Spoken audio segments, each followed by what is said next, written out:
اگر کوئی خاتون خود لذتی کرے اور انزال نہ ہو تو ایسی صورت میں غسل فرض ہوگا یا نہیں؟ حیا کے خلاف مسئلہ ہے لیکن آج کل پوچھا جا رہا ہے بہت زیادہ. تو یہ بیماری آج کل عورتوں میں بھی آ گئی ہے خود لذتی کی. تو اگر انزال نہیں ہوتا، ڈسچارج نہیں ہوتی تو غسل فرض نہیں ہے. اگر ڈسچارج ہو جاتی ہے تو پھر غسل فرض ہوگا اور گناہ بھی ہوگا، توبہ استغفار کرنا چاہیے. تو یہ ہینڈ پریکٹس وغیرہ یا ان چیزوں کی طرف نہ لڑکے کے لیے جانا جائز ہے نہ لڑکیوں کے لیے جانا جائز ہے. یہ بالکل حرام ہے، اسلام میں اس کی بالکل اجازت نہیں ہے. سورہ قد افلح المؤمنون میں بھی اللہ نے حکم دیا اور سورہ معارج میں بھی کہ الا علی ازواجہم، کہ مرد اپنی بیوی کے علاوہ اور عورت اپنے شوہر کے علاوہ کسی تیسرے راستے سے اپنی خواہش پوری نہیں کر سکتے، نہ ہاتھ کے ذریعے نہ کسی اور ذریعے سے. تو اور حضرت عثمان ابن مظعون رضی اللہ تعالی عنہ، یہ بھی صحیح حدیث ہے، فرماتے ہیں ہم سفر میں ہوتے تھے، بیویوں سے دور ہوتے تھے، تو ہم پہ عورت کی جدائی بہت شاق گزرتی تھی، اپنی شہوت پہ کنٹرول کرنا بہت مشکل تھا. ہم نے نبی سے اجازت مانگی کہ ہم اپنے آپ کو کسی طرح خسی کر دیں، نامرد بنا دیں، تو آپ صلی اللہ علیہ وسلم نے اس سے منع کیا ہمیں. اب آپ دیکھیں حضرت عثمان ابن مظعون اتنی شدید کنڈیشن میں کہ اپنے آپ کو نامرد کرنے کے لیے وہ تیار ہو گئے تھے. فرمایا، حدیث کے الفاظ ہیں، لو اجازنا لاختصینا، اگر نبی ہمیں پرمیشن دے دیتے تو ہم اپنے آپ کو نامرد کر دیتے، یعنی ہمیشہ کے لیے نامرد ہو جاتے. تو اس قربانی کے لیے بھی حضرت عثمان ابن مظعون تیار تھے کہ اتنا خطرہ تھا ان کو. لیکن نہ انہوں نے نبی سے پوچھا کہ کیا میں ہاتھ سے اپنی خواہش پوری کر سکتا ہوں، نہ نبی نے ان کو بتایا کہ تم یعنی ہاتھ کے ذریعے مجبوری میں اپنی خواہش پوری کر لیا کرو. نہ نہ نہ نہ نبی نے ان کو بھی حکم دیا ایسے موقع پہ، تزوج الودود الولود فانی مباہی بکم الامم، محبت کرنے والی عورت سے اور اولاد جننے والی عورت سے نکاح کرو، میں تمہاری کثرت پہ قیامت کے دن فخر کروں گا. تو آپ صلی اللہ علیہ وسلم نے بزبان حال بتا دیا کہ یہ جو اللہ نے تم پر، مرد پر اتنی شہوت مسلط کی ہے، خواہش مسلط کی ہے، اس کی وجہ یہ ہے کہ اللہ نسل چاہتے ہیں کہ مرد اور عورت کا ملاپ ہو. تو مرد اور عورت کو ایک دوسرے سے دور رہنے کے لیے پیدا نہیں کیا ہے، ملاپ کے لیے پیدا کیا ہے. تو اس لیے ایک ملاپ کی ایک ناجائز قسم ہے، ایک جائز ہے. ناجائز ہے گرل فرینڈ بوائے فرینڈ، یہ حرام ہے. ولا متخذاتی اخدان، ولا متخذی اخدان قرآن کے الفاظ ہیں، کسی لڑکی سے تمہیں دوستی کی اجازت نہیں ہے.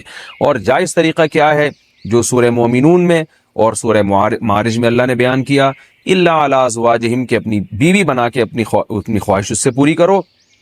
فإنہم غیر ملومین، اور اللہ نے فرمایا یہ لوگ قابل ملامت نہیں ہیں.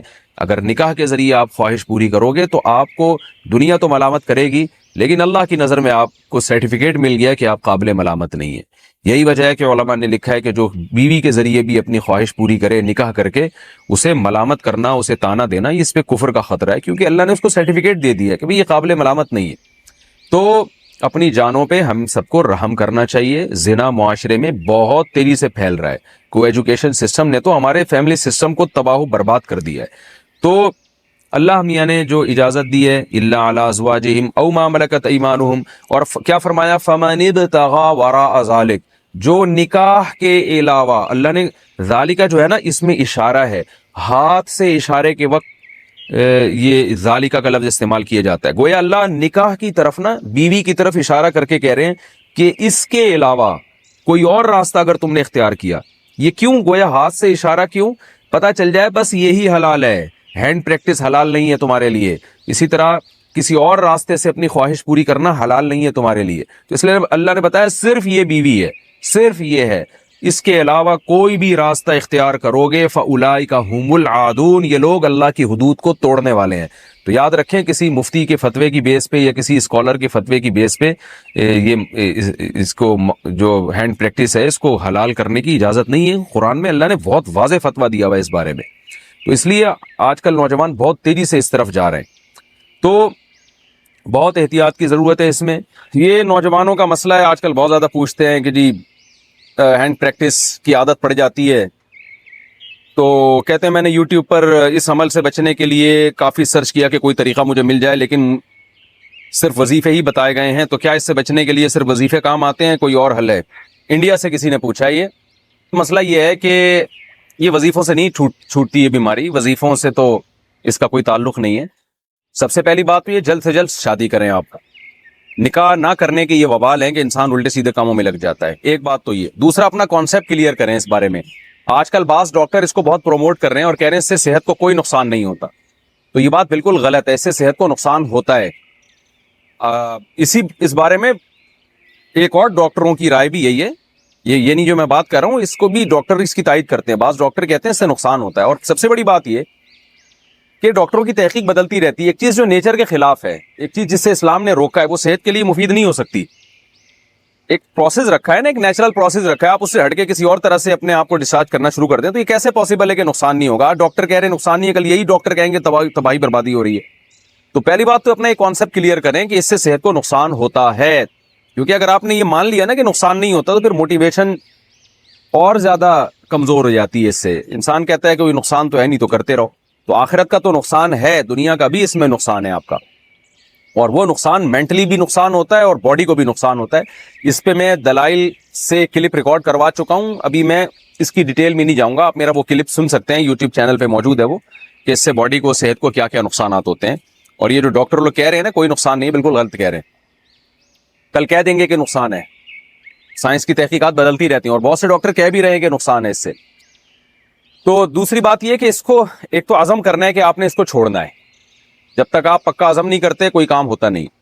دوسرا کام آپ نے یہ کرنا ہے کہ جی آپ یہ دیکھیں کہ کن اوقات میں آپ اس عمل میں زیادہ مبتلا ہوتے ہیں. عام طور پہ نوجوان جب رات سونے کے لیے لیٹتے ہیں تو نیند نہیں آ رہی ہوتی، تو پھر اس طرف دماغ جانا شروع ہو جاتا ہے. تو آپ نے سونے کے لیے اسی وقت لیٹنا ہے جب گہری نیند آنا شروع ہو جائے، اور لیٹتے آپ موبائل دور رکھیں اپنے آپ سے، اور لیٹتے ہی آپ کی آنکھ لگ جائے. ایسا ٹائم ہونا چاہیے. کتاب بھی رکھیں اپنے سامنے، اپنے سرہانے پر، کتاب کا مطالعہ کرتے کرتے سو جائیں. اسٹڈی کرتے ہوئے بہت اچھی نیند آ جاتی ہے انسان کو. ایسے تکیہ لگایا، اسٹڈی کرنا شروع کیا اور سو گئے. یہ کام بھی کریں آپ. دوسرا کام کیا کرنا ہے آپ نے؟ ایکسرسائز کی عادت ڈالیں. آدمی جب مینٹلی ہیلدی ہوتا ہے نا تو یہ الٹے سیدھے کاموں میں نہیں لگتا وہ، اور اپنے آپ کو جب اچھے کاموں میں تھکاتا ہے تو برے کاموں سے اپنے آپ کو بچاتا ہے. صبح اٹھ کے زبردست قسم کی جاگنگ کریں، اور شام کے ٹائم پہ آپ جم جائیں، خوب اپنے آپ کو تھکائیں. اس کے بعد اچھی خوراکیں کھائیں، آپ کو اچھی نیند آئے گی. پھر جب آپ کی باڈی بننا شروع ہوگی، آپ شیشے میں اپنے آپ کو دیکھیں گے کیسا ہینڈسم اسمارٹ نظر آ رہا ہوں میں، تو ہر وہ کام سے آپ کو بچنے کا جذبہ پیدا ہوگا جو آپ کی باڈی کے لیے، آپ کی مینٹلی صحت کے لیے نقصان دہ ہوگی. یہ بھی کرنا چاہیے. ایک بات یہ بھی سوچنا چاہیے کہ جو لوگ اس عمل میں مبتلا ہوتے ہیں، نکاح کے بعد ان کو زوجہ سے ہم بستری میں جو لذت آنی چاہیے، جس پیک کی لذت آنی چاہیے، اس سے وہ محروم ہو جاتے ہیں. اور یہ بھی ہے کہ جب یہ زیادہ عادت پڑتی ہے نا تو نکاح کے بعد بھی یہ کام پھر چھوٹتا نہیں ہے. یعنی شادی کے بعد بھی یہ انسان اسی سے سیٹسفائی ہوتا ہے، تو بہت ٹائم لگ جاتا ہے پھر چھوڑنے میں اس کو. تو اور ایک اہم کام یہ بھی کرنا ہے کہ یہ جو ہینڈ پریکٹس کی عادت پڑتی ہے لڑکوں کو، بد نظری